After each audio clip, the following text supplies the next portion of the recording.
సార్వత్రిక ఎన్నికలు ఆంధ్రప్రదేశ్లో స్ట్రైట్గా చెప్పాలంటే అహంకారానికి ఆత్మగౌరవానికి మధ్య జరిగింది. ఈ 5 ఏళ్ళు అన్నపూర్ణ లాంటి ఆంధ్రప్రదేశ్ని జగన్మోహన్ రెడ్డి అరాచక ఆంధ్రప్రదేశ్గా చేసేసాడు. చట్టాలని ఆయన కాళ్ళ కింద నలిపేసేసాడు.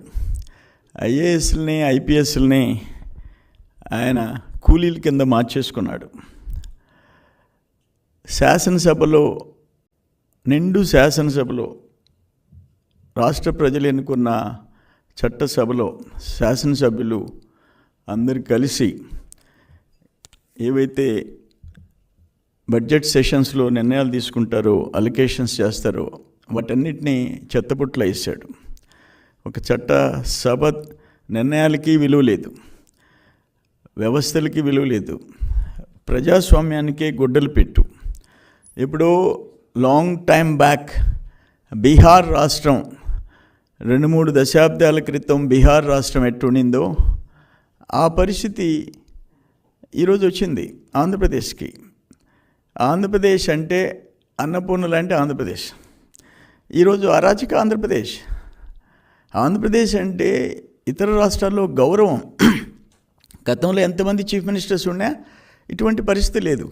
ఇప్పుడు బయట రాష్ట్రాల్లో, బయట దేశాల్లో ఆంధ్రప్రదేశ్ అంటే తలదించుకోవాల్సిన పరిస్థితి చేశారు.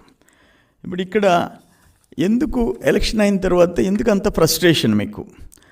ఈ దాడులేంటి, ఈ దుర్మార్గాలు ఏంటి? ఆఖరణ ఎలక్షన్ కమిషన్ డీజీపీని, చీఫ్ సెక్రటరీని పిలిచి మందలించాల్సిన పోస్ట్ ఎలక్షన్స్ దాడుల మీద ఇటువంటిది ఎప్పుడన్నా చరిత్రలో జరిగిందా? ఏ రాష్ట్రంలో అయినా జరిగిందా?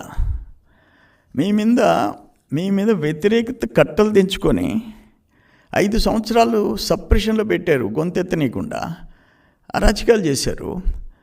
మీరు, మీ ఎమ్మెల్యేలు, మీ మంత్రులు, వాళ్ళు వెనకుండే గూండాలు ఈరోజు కట్టలు తెంచుకొని వచ్చి ఓట్లేశారు. దాన్ని కూడా వచ్చుకోలేకుండా మీ షాడో ఛానల్ ఆయన సీఈఓనా, ఆయన మేనేజింగ్ డైరెక్టరా, పార్ట్నరో తెలియదు. ఆయన ఆడ పోలింగ్ అయిపోతుంది, సాయంత్రం టీవీలో ఆయన అట్టి చెప్తాడు, 100 సీట్లు టచ్ అయిపోయింది, జగన్మోహన్ రెడ్డికి ఆడవాళ్ళు ఓట్లు వేసేసారు, మహిళలు ఓట్లు వేసేసారు, అవ్వతాతలు ఓట్లు వేసేసారు, అందుకని 100 దాటిపోయినాయి. ఎగ్జిట్ పోల్లు సేమ్ డే చెప్తావా? Is it not violation of election code? ఎన్నికల కోడ్ వైలేషన్ కాదా? నీకేమైనా సపరేట్ చట్టం ఉందా?